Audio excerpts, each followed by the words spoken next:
As the nation looks to strengthen its energy grid, the opportunity to lead the world in clean renewable energy is revving up like never before. With abundant sunlight and vast open spaces, areas like the Mojave Desert in southern Nevada are becoming increasingly popular for solar energy development, as one strategy among many to meet these demands.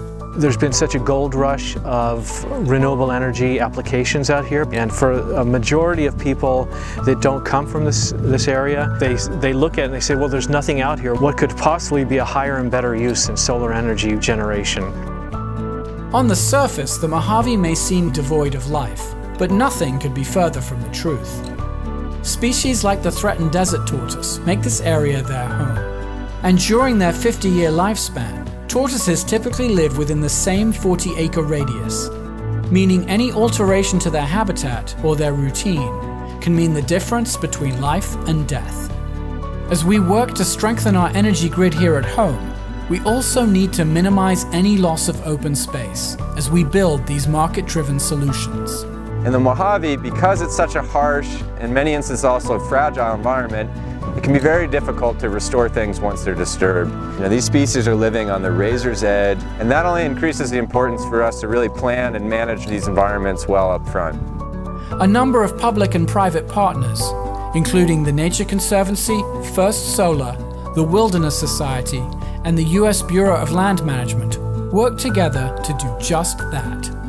In an area just north of Las Vegas, on federally managed land, these organizations are working to identify sites for solar development throughout southern Nevada, based on their proximity to existing energy transmission lines, roads, and limited wildlife habitat. During the development, First Solar identified any habitat lost and offset their impacts to these public lands by providing millions of dollars to fund large-scale, science-based habitat improvements for desert tortoises and other wildlife in the more productive and protected Paiute El Dorado Valley nearby. We have to balance the needs of solar energy to have a site that's in the right place with available transmission, a lot of sun, and also avoids environmental concerns.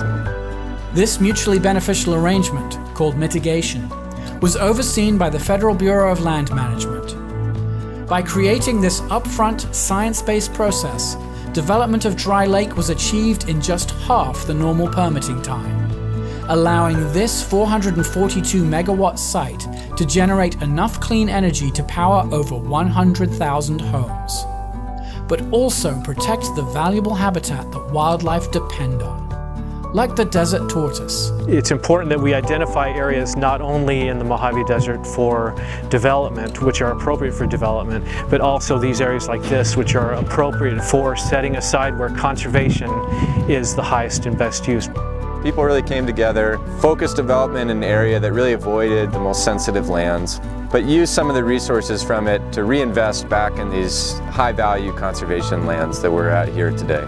And so by coming together and finding those right spots, we can then deliver clean renewable energy, creating thousands of jobs, and restore and conserve wildlife habitat here in southern Nevada. Dry Lake shows clearly that smart, advanced planning can get us the clean energy we need, while ensuring the Mojave's wildlife has the quality habitat it needs to survive. For more information on the Dry Lake Solar Energy Zone, please visit nature.org/Mojave.